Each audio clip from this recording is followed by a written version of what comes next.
Assalamualaikum warahmatullahi wabarakatuh. Hai, perkenalkan, nama saya Jihan Musyafa Khairiani dengan NIM 1120010077.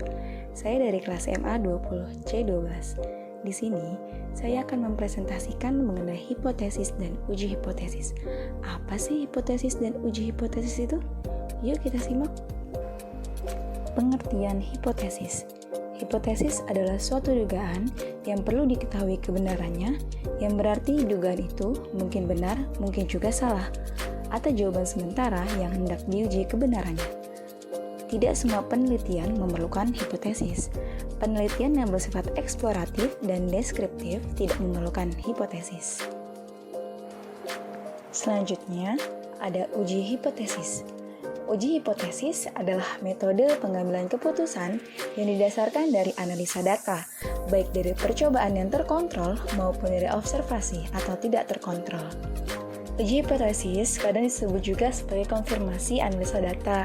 Keputusan dari uji hipotesis hampir selalu dibuat berdasarkan pengujian hipotesis nol. Hal ini merupakan pengujian untuk menjawab pertanyaan yang mengasumsikan hipotesis nol adalah benar. Manfaat hipotesis. 1.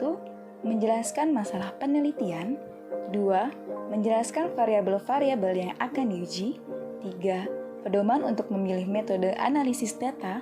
Dan yang keempat, sebagai dasar untuk membuat kesimpulan penelitian. Nah, setelah kita ketahui manfaat hipotesis ini, sudah jelas kita ketahui pada hipotesis ini ia akan menunjukkan mengenai masalah penelitian, variabel-variabel yang akan diuji, metode analisis data, dan kesimpulan. Selanjutnya ada macam-macam hipotesis. Yang pertama ada hipotesis deskriptif. Hipotesis ini tentang nilai suatu variabel mandiri, tidak membuat perbandingan atau hubungan. Yang kedua ada hipotesis komparatif. Hipotesis ini merupakan pernyataan yang menunjukkan dugaan nilai satu variabel atau lebih pada sampel yang berbeda. Yang ketiga ada hipotesis asosiatif. Hipotesis ini merupakan pernyataan yang menunjukkan dugaan hubungan antara dua variabel atau lebih. Selanjutnya ada fungsi hipotesis. Yang pertama, untuk menguji kebenaran suatu teori. Yang kedua, memberi gagasan baru untuk mengembangkan suatu teori. Dan yang ketiga, memperluas pengetahuan peneliti mengenai suatu gejala yang sedang dipelajari. Lalu, ada ciri-ciri hipotesis yang baik. Seperti apa sih hipotesis yang baik itu? Yang pertama, dinyatakan dalam kalimat yang tegas. Yang kedua, dapat diuji secara alamiah. Dan yang ketiga, dasar dalam merumuskan hipotesis yang sangat kuat.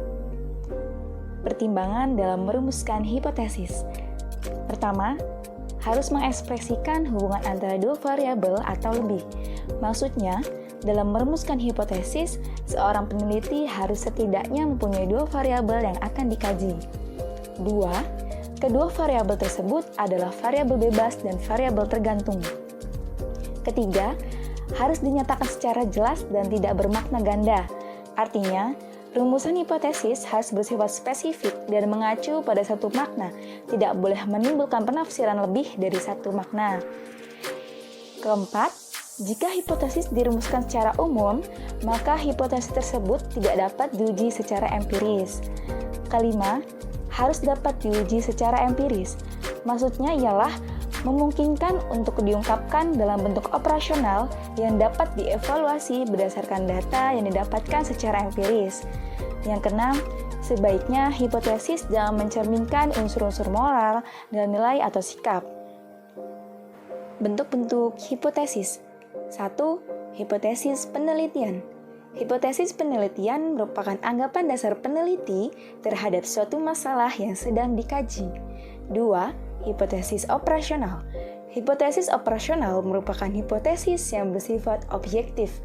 3. Hipotesis statistik merupakan jenis hipotesis yang dirumuskan dalam bentuk notasi statistik. Setelah mengetahui bentuk-bentuk hipotesis, lalu kita akan mempelajari bagaimana sih cara merumuskan hipotesis dari bentuk-bentuk hipotesis sebelumnya. Yang pertama, kita mulai dari hipotesis penelitian. Hipotesis ini dibuat dan dinyatakan dalam bentuk kalimat. Contoh yang pertama, ada hubungan antara gaya kepemimpinan dengan kinerja pegawai. Contoh yang kedua, ada hubungan antara promosi dan volume penjualan. Lalu, ada hipotesis operasional. Hipotesis operasional mendefinisikan hipotesis secara operasional pada variabel-variabel yang ada di dalamnya agar dapat dioperasionalkan. Hipotesis operasional dijadikan menjadi dua, yaitu hipotesis 0 yang bersifat netral dan hipotesis 1 yang bersifat tidak netral.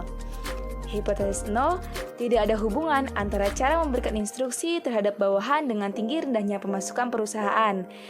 Hipotesis 1 ada hubungan antara cara memberikan instruksi terhadap bawahan dengan tinggi rendahnya pemasukan perusahaan.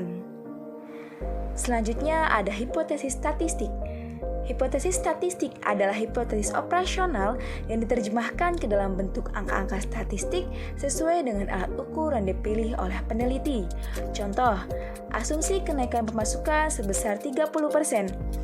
Maka, hipotesisnya berbunyi H0 dibagi P sama dengan 0,3.